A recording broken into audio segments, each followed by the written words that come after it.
பெண்கள் காதில் வளையம் அணியலாமா, ஆண்கள் காதில் வளையம் அணியலாமா?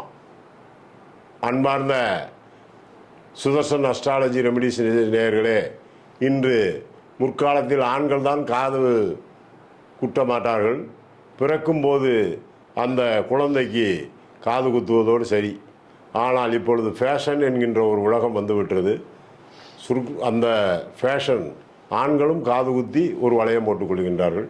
பெண்களும் வளையம் போடுவதற்கு சலிப்பதில்லை. எவ்வளவு பெரிதாக போட முடியுமோ அவ்வளவு பெரிதாக போடுகின்றார்கள்.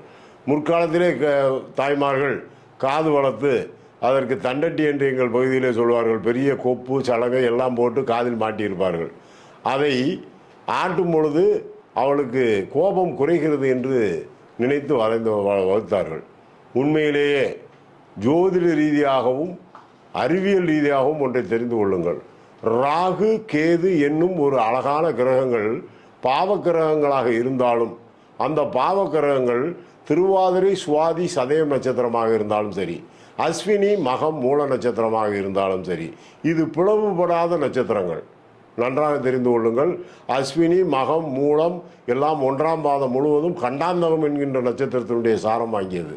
பிளவுபட்டு போய்விடும்.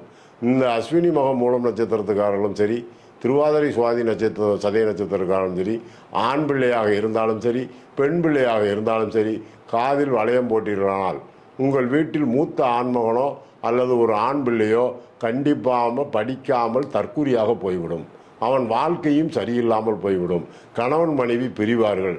ஒரு தாயே இந்த கொடூரத்திற்கு ஆளாக்குவதற்கு உங்களுடைய வளையம் தேவையா? சற்று யோசித்து பார்த்து கொள்ளுங்கள்.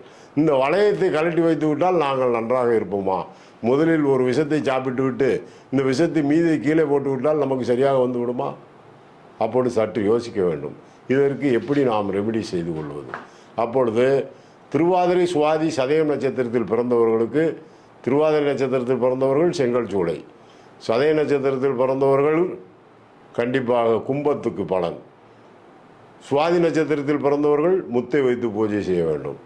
இதேபோல் அஸ்வினி ஆட்டுக்குட்டி, மகம் தில்லைக்காளி, மூலம் கன்னி மூலம் என்று சொல்லப்படக்கூடிய மூலத்திற்கு 12 பெயர்கள் உண்டு.